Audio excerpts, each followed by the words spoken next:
इस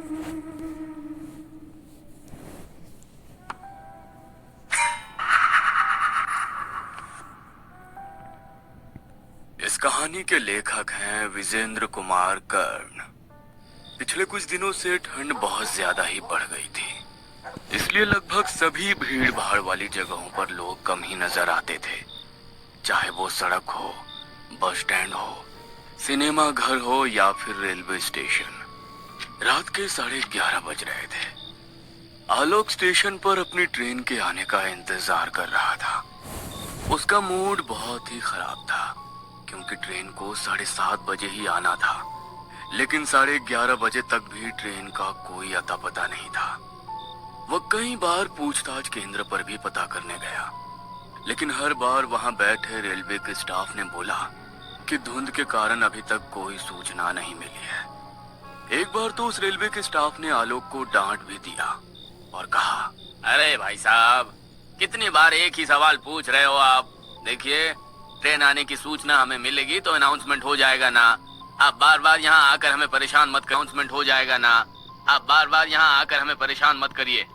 बहुत ही छोटा स्टेशन था वो, इसलिए ना तो कोई अच्छा सा वेटिंग रूम था वहाँ और ना ही बड़ी दुकानें। हर और खामोशी ही खामोशी नजर आ रही थी। बस कुछ कुत्ते दिखाई दे रहे थे। उन पर भी शायद इस कड़कड़ाती ठंड का असर हो गया था, इसलिए वे भी चुपचाप खुद को समेटे हुए पड़े थे। आलोक कभी उन कुत्तों को देखता, कभी खुद को। इस समय उसे अपनी हालत भी कुत्तों की तरह ही लग रही थी, लेकिन अचानक उस खामोशी को कुत्तों के भौंकने की आवाज ने तोड़ा। वे कुत्ते लगातार भौंक भी रहे थे और रो भी रहे थे। आलोक को समझ नहीं आ रहा था कि आखिर ये कुत्ते अचानक से इस तरह क्यों भौंकने लगे। वो इस प्रश्न का उत्तर ढूंढने की कोशिश कर रहा था। तभी उसके कानों में रेलवे के अनाउंसमेंट की आवाज आई कि उसकी ट्रेन 2 नंबर प्लेटफॉर्म पर आने वाली है। आलोक उसी प्लेटफॉर्म पर खड़ा था, इसलिए उसे ज्यादा टेंशन नहीं हुई। अचानक आलोक की नजर ट्रेन की पटरी पर गई और उसने वहां जो देखा, उसे देखकर उसका दिमाग हिल गया। उसने देखा कि ट्रेन की पटरी के बीचों बीच कुछ लोग खड़े हैं। उन सबके हाथों में धारदार हथियार थे। यही नहीं, उनमें से 2 लोगों के हाथ में तो कटे हुए सिर भी थे। एक आदमी के हाथ में लड़की का कटा सिर और दूसरे आदमी के हाथ में एक लड़के का कटा हुआ सिर। उन कटे सिर से लगातार खून टपक रहा था। वो सारे लोग आलोक को घूर घूर कर देख रहे थे।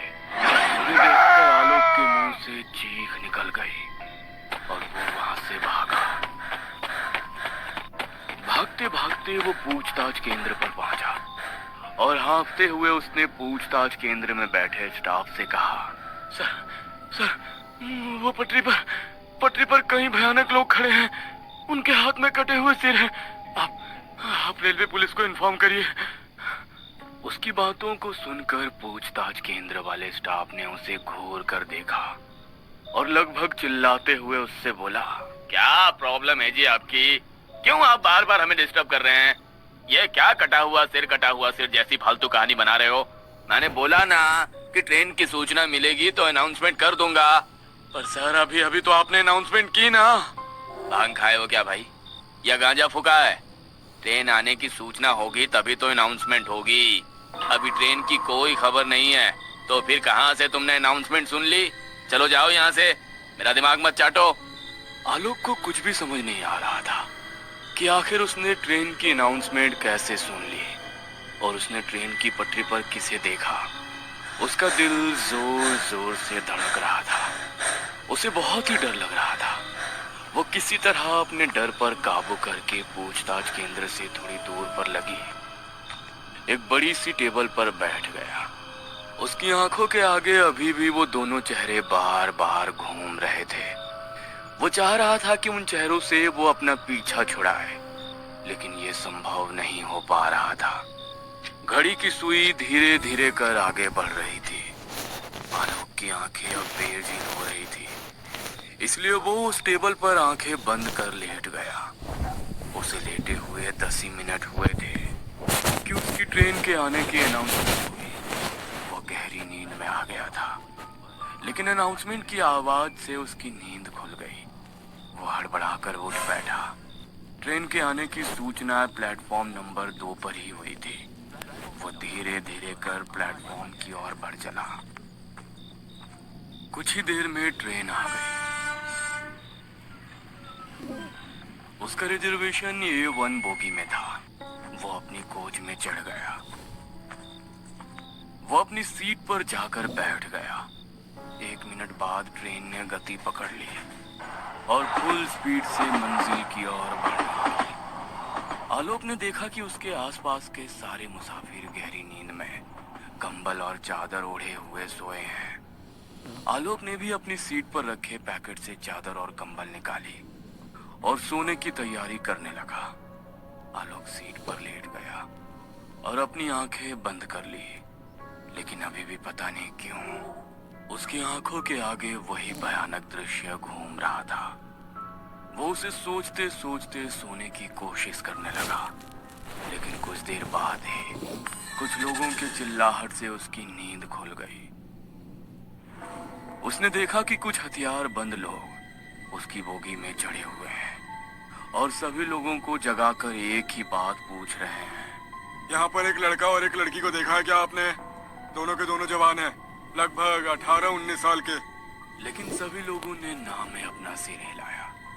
आलोक को उन लोगों पर बहुत गुस्सा आ रहा था और वो मन ही मन सोच रहा था कि ये क्या तरीका हुआ सबको जगाने का और इस तरह सवाल पूछने का।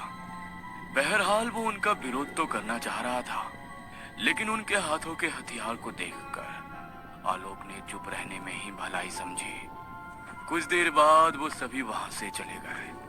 आलोक फिर से सोने की कोशिश करने लगा, लेकिन तभी उसे फिर लगा कि कोई उसे जगा रहा है। उसने गुस्से में अपनी चादर हटाई और जैसे ही उसने चादर हटाई, उसने देखा कि एक लड़का और एक लड़की जिसके मुंह पूरी तरह ढके हुए हैं उसे जगा रहे हैं। कौन हो भाई? भैया, मेरा नाम अलका है।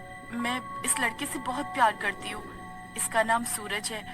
भैया, पर हमारे प्यार को कोई स्वीकार नहीं कर रहा है। पूरा गांव हमारी जान का दुश्मन बन गया है। क्यों?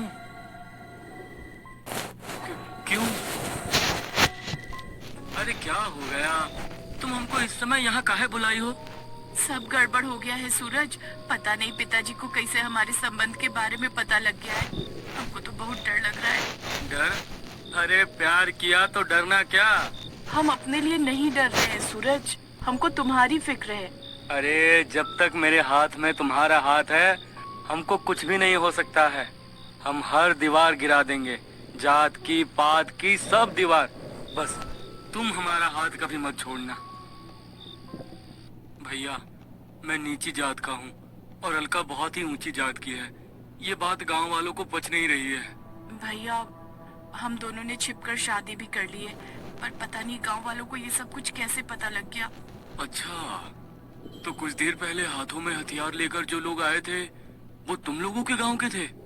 हाँ भैया, देखो भाई, आजकल दुनिया बहुत एडवांस हो गई है। तुम लोगों को एक साथ रहने से कोई नहीं रोक सकता। तुम लोग पुलिस की मदद क्यों नहीं लेते? पुलिस? क्या भैया, यहाँ पर पुलिस, कानून, अदालत सब कुछ अलका के पिता और उनका परिवार है। हमारी मदद कोई नहीं कर सकता। ऐसे कैसे नहीं कर सकता? मैं करूंगा तुम्हारी मदद। बताओ मुझे क्या करना होगा? उसके बाद अलका ने आलोक से बोला कि मेरे गांव के कई लोग हमें मारने के लिए ढूंढ रहे हैं। आप किसी तरह हमको उनसे बचा लीजिए। आलोक उनकी बातों को गौर से सुन रहा था और सोच रहा था कि कैसे उनकी मदद की जाए। तभी एक बार फिर से वही लोग वहां आ पहुंचे और उन्होंने उस लड़की और लड़के को देखा। वे तुरंत ही उन्हें पहचान गए। उस भीड़ में अलका के पिता भी थे। गांव वालों, ये देखो, ये दोनों पापी यहाँ है। यहाँ इस आदमी से ये मदद मांग रहे हैं। देर मत करो, मार दो इन्हें। छोटी जात वाले बड़ी जात के पैरों की जूती होते हैं। उनसे शादी नहीं की जाती, उन्हें कुत्ता बनाकर रखा जाता है। इस लड़के ने हमारी बेटी को अपवित्र कर दिया है।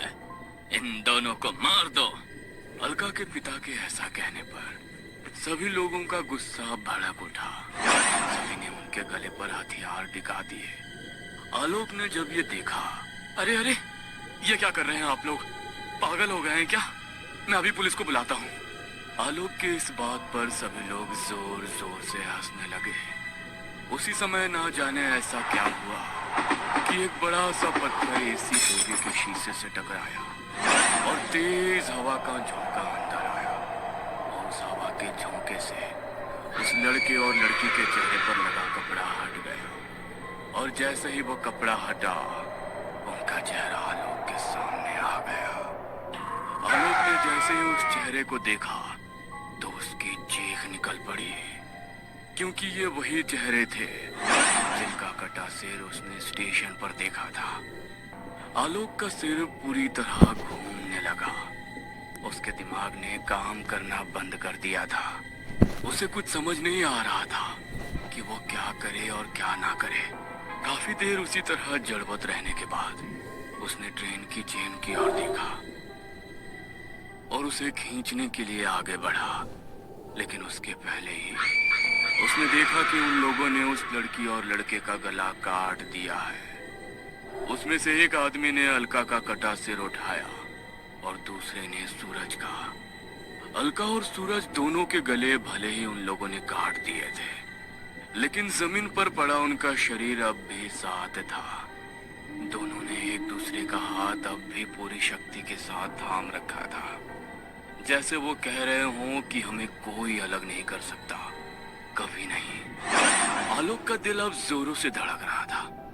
उसे एक पल को लग रहा था कि ये सब एक सपना है, लेकिन जैसे ही एक आदमी तलवार लेकर उसकी ओर बढ़ा, उसे लगा कि ये सपना नहीं, हकीकत है। वो ट्रेन के दरवाजे की ओर भागा।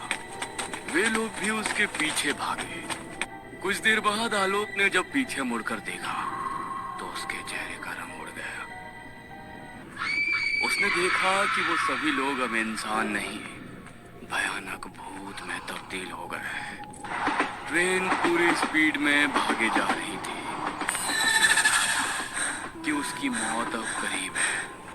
आलोक ने फिर एक बड़ा निर्णय लिया और चलती ट्रेन से कूद गया। एक जोरदार भयानक चीख की आवाज आई। यात्रीगण कृपया ध्यान दें। दिल्ली जाने वाली वॉन्टू एक्सप्रेस प्लेटफॉर्म नंबर 2 पर आने वाली है। यह अनाउंसमेंट बार बार गूंज रहा था। अचानक ही आलोक की नींद खुल गई। उसने इधर उधर आंखें फाड़ फाड़ कर देखा, फिर अपनी घड़ी की ओर। सुबह के 5 बज गए थे। आलोक कभी उस अनाउंसमेंट की आवाज को सुनता और फिर कभी उस पूरी घटना को याद करता और अपने आप को देखता और सोचता, क्या वो सब सपने में देख रहा था या सब कुछ हकीकत में हुआ था। उसे ये बात समझ में नहीं आ रही थी। एक बार फिर से उसके कानों में वही अनाउंसमेंट सुनाई पड़ी, तो वो एक बार फिर से प्लेटफॉर्म नंबर 2 की ओर बढ़ चला, कई सवालों को अपने मन में लिए।